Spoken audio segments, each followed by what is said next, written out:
Eniola, and it's a wonderful position that I'm in at the moment because I get to interview my boss about something that I believe that all of us saw last week.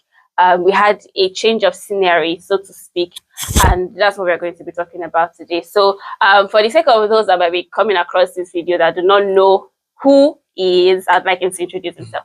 Yes, good day everyone. My name is Garuba Frizolumide. I'm the founder of Voice of the Farmer, where we celebrate, educate, and promote farmers. Amazing. It's nice to have you on the show. Thank you. All right. So tell us a little bit about how the whole process happened before you even left. Like, tell us a little bit about how you heard about the program and what inspired you to go for the event. Yes. Before saying anything, I want to advise our youth out there to just keep doing what they are doing. You know, people are watching what you are doing. Just keep doing what you are doing. Consistency is the key. You know, I never knew about the program before. I've not even heard about Agra before. You know, it was through what I do, some potentials that can also bring back to Nigeria. So I put in for the program. I was just doing it like a joke, but fortunately for me, it works out. And I think that is how it just happened. So we just went there to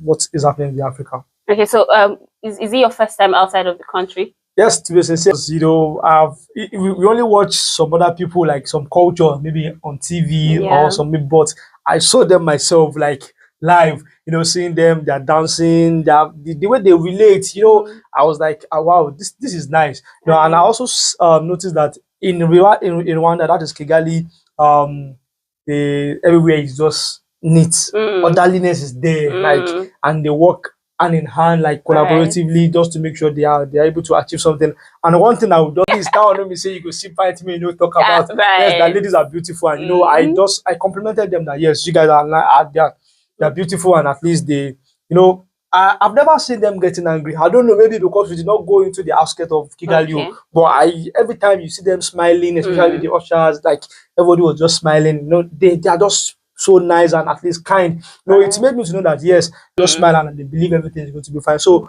my experience so far at Kigali has been awesome, and at least I've been able to make a lot of connect and meet a lot of people. All right. So tell us a little bit about what the conference was about. Yes, you know, as the name implies, it's called African Food System Forum. It's all about food. You know, I always say this every time, that you will need a lawyer once in a lifetime in your life. You will need a doctor probably once in a year. That is when you are sick. But you will need a farmer 3 times in a day. So you know, the organizer deemed it fit that yes, we need to come together and see what can we do to tackle what we call food insecurity in our nation. And the question was, farmers adopt and have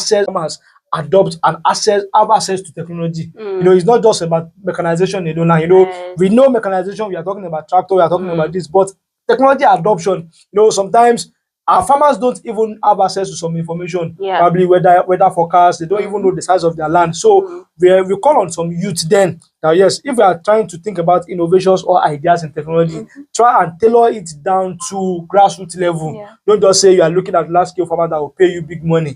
Tailor your technology down to farmers at the grassroots level, which are the small. To be sincere and confess, you know, when I got there, I knew I was doing something. You know, it's not as if, you know, but I just know that I need to do more. You know, that is just it. You know, I hardly see people doing what I'm doing this, but no one is talking about advocating for farmers. Did you get it? And that is what we are doing at Voice of the Farmer. Someone was talking about insurance. You know, if you cannot do everything. So we are doing, we are in the advocacy aspect of agriculture, which I noticed it is just like we created a niche for ourselves, which is good. So, but working around with others too. So, you know, listening to people talking about linkages to market. And one of the things we do at Voice of the Farmer is also linking farmers to market. But you know, they are doing their own using technology closely with farmers at the grassroots level, because you know, I always work with farmers, train them, and at least give them an advice. So I think what I will need to do more is just try to see how we can build more on what we have done before and make it stronger, and at least even expand outside Badagry alone, because Voice of the Farmer is not just for Badagry alone.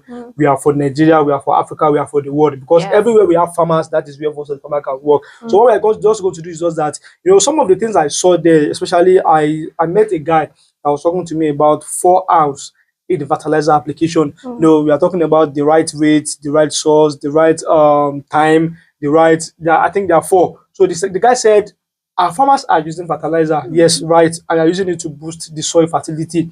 But do you know sometimes they spend more because they don't understand how to use those fertilizers. So I was like, wow, that is true. I think it is that you are nice. And then I've been able to undergone some certification in agricultural sector, especially on under East West Foundation, where we talk more about these 4 hours. So I our grassroots level and train our farmers on this fertilizer application, because some of our farmers, they are spending more and I get learned that, hey, I've known everything. You are still deceiving yourself. You need to continue learning every day just so that you'll be able to update yourself and you not be outdated. So one of the things we are going to be doing at First of Farmer is that we are going to intensify our capacity building. You come up with something new, technology adoption. We can talk about data management, data analysis, and other stuff like that. So we'll be doing a lot of things when it comes to capacity building. All right, amazing. So when we started the show, you talked about reaching out to young people to let them know that they should continue doing what they are doing so that they can continue to build more capacity and also reach out to more people, which also provides them much more opportunity. So having said that, what is one thing that you would also say to young people in terms of pursuing their goals and also achieving the goals that they have set for themselves? Yes, I want to call on young ones out there. It's never, I know it's not easy, especially in Nigeria. We just need to strive and also to get what you want to get. But one thing is just that just be persistent and definitely be consistent as well. Do not give up. Because when you are saying when an investor is trying to invest in you, never give up, because people are watching what you are doing. And also, one thing I want to also say is just that you see our youth out there, they are yet to see some opportunities that are not harnessed yet in agriculture. There are a lot of opportunities in agriculture. I do say this every time. It's just like my slang now, that you can be a doctor and you can be a farmer. You can be an engineer, you can be a farmer. You can be even a digital marketer. And you can be a farmer. What you just need to do is just tilt what you are doing towards agriculture. Because every day people must eat. Every day, if the engineers are building bridges and doctors are treating, teachers they are teaching people, but farmers they cannot do without farmer, because you must definitely eat. So you out there, if you are looking at what can you do, yes, I'm not saying agriculture is rosy, is as easy as the way we are saying it. Don't get me wrong, it's difficult at the moment, at the beginning. But when you are consistent with it, definitely there's always a light at the end of the tunnel. That is what I believe. So just keep doing what you are doing. People are watching you. Just continue. Don't cut corners. Don't look for shortcuts that I want to get to that place and you don't want to pass through the normal road. Pass through the normal road. Definitely, it may be longer, but definitely you are going together. I in my own language, I would believe they say long would take you back to duro. When you say Moyo's house, see chance to chop okele, amala. No, that one no day. It's just like their own rice is not even like our own. It's just all this long rice.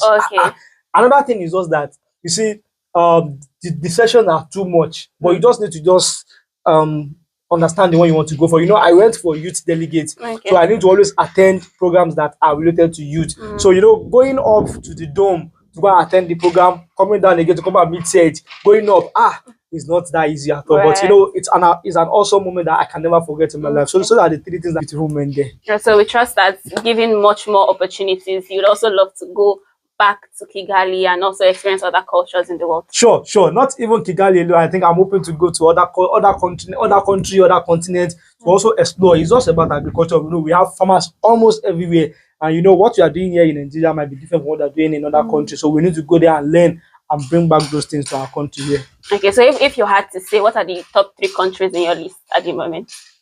At the moment, I think I want to go to Canada. Okay. Well, people will say, will you come back? I will still come back. I will come back. I think I would love to go to Canada. I would love to go to, I think, Ghana here. They said they are doing a lot there too. I think I want to explore Ghana. And I think some other countries too, like maybe even outside Africa too. I think I would love to maybe USA, where we have farmers. I want to go there and explore what they are doing there. All right, thank you very much for your time on the show today. And like Mr. Lumide said, don't stop what you are doing. Continue to put in the effort. Continue to give your time, give your resources, give your energy. And like you said, people are watching, and in due season, the reward is going to come. And until next time we catch you again on Voice of the Farmers, like this video, share, and also drop a comment. Thank you very much for joining us today. Bye. Thank you. So how many minutes? How many minutes do we use?